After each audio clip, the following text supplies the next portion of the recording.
नमस्कार। आज मैं सुना रही हूँ सुदर्शन की कहानी कवि का चुनाव। महाराज ने अपने मंत्री से कहा, हमें अपने दरबार के लिए कवि की ज़रूरत है जो सचमुच कवि हो। दूसरे दिन नौजवान मंत्री ने नगर में मुनादी करा दी। तीसरे दिन 1001 आदमी मंत्री के महल के नीचे खड़े थे और कहते थे, हम सब कवि हैं। मंत्री ने 21 दिनों में उन सब की कविताएं सुनी और देखा, मगर उसमें श्रेष्ठ कौन है इसका फैसला न कर सका। उसने एक दिन सोचा, 2 दिन सोचा, 3 दिन सोचा। चौथे दिन उसने फूल की पंखुड़ियों के कागज पर सुनहरे रंग से 1001 कवियों के नाम लिखे और यह सुनाम सूची महाराज की सेवा में उपस्थित कर दी। महाराज को हैरानी हुई। बोले, क्या यह सब कवि हैं? मंत्री ने विनय से सिर झुकाया और धीरे से जवाब दिया, मैंने उनकी कृतियां सुनी है और इसके बाद यह नामावली तैयार की है। हमें एक कवि की ज़रूरत है और यह 1001 हैं। मैं चुनाव नहीं कर सका। महाराज ने 1 घंटा विचार किया, 2 घंटे विचार किया, 3 घंटे विचार किया, चौथे घंटे आज्ञा दी, इन सबको कैद कर दो, इनसे कोल्हू चलवाओ और हुक्म दे दो कि अब से जो आदमी कविता करेगा उसे हमारे शहर का सबसे बलवान आदमी कोड़े मार मार कर जान से मार डालेगा। मंत्री ने आज्ञा का पालन किया। अब वहाँ एक भी कवि न था, न कोई काव्य की चर्चा करता था। लोग उन अभागों के संकट की कहानियां सुनते थे और उनके हाल पर अफसोस करते थे। 6 महीने बाद महाराज 1001 कवियों के कैदखाने में गए और उन सब की तलाशी की आज्ञा दी।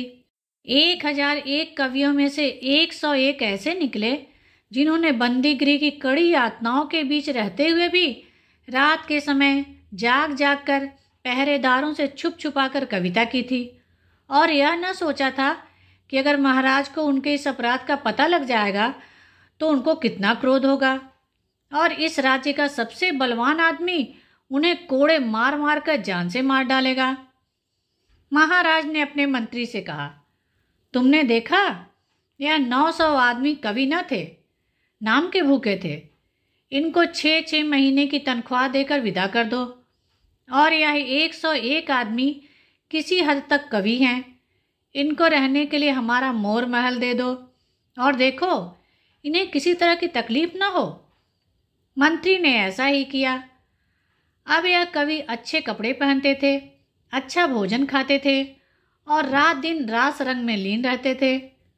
लोग उनके ऐशो आराम की कहानियां सुनते थे और अपने दुर्भाग्य पर ठंडी आहें भरते थे। 6 महीने बाद महाराज अपने मंत्री को साथ लेकर एक बार फिर 101 कवियों के मोर महल में गए और उन सबको अपने सामने बुलाकर बोले, तुमने बेपरवाही के 6 महीनों में क्या कुछ लिखा है, हम सुनना चाहते हैं। 101 आराम दासों में से सिर्फ एक ऐसा था जिसने मोर महल की इंद्र सभाओं में कोई भाग न लिया था और अपने मन के उद्गारों को शब्दों में बांधता रहता था। दूसरे शराब पीते थे और झूमते थे। वह एकांत में बैठकर आप ही अपनी कविताएं पढ़ता था और आप ही खुश होता था। जैसे जंगल में मोर आप ही नाचता है और आप ही देखकर खुश होता है। चांद और सूरज के प्यारे महाराज ने अपने नौजवान मंत्री से कहा, यह 100 आदमी भी कवि न थे, आराम के भूखे थे।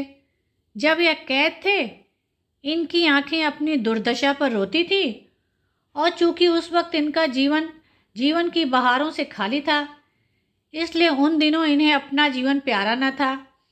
उस समय इन्होंने कविता की और उसमें अपने भाग्य के अंधेरे और अंधेरे के भाग्य का रोना रोया।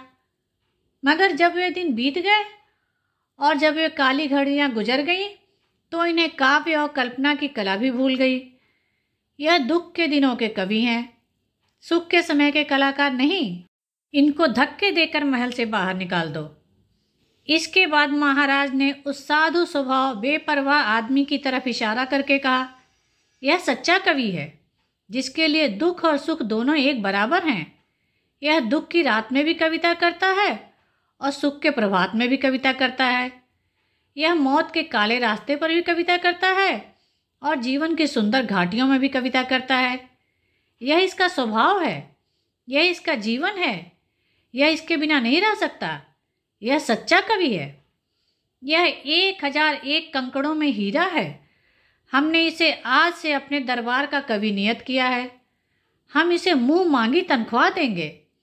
इसका काम केवल इतना है कि हमें हर रोज दरबार में आकर एक दोहा सुना जाया करे। कवि ने दरबार में जाकर महाराज को एक दिन एक दोहा सुनाया, दूसरे दिन दोहा सुनाया, तीसरे दिन दोहा सुनाया, चौथे दिन लिख भेजा। मुझसे इस तरह की कविता नहीं हो सकती।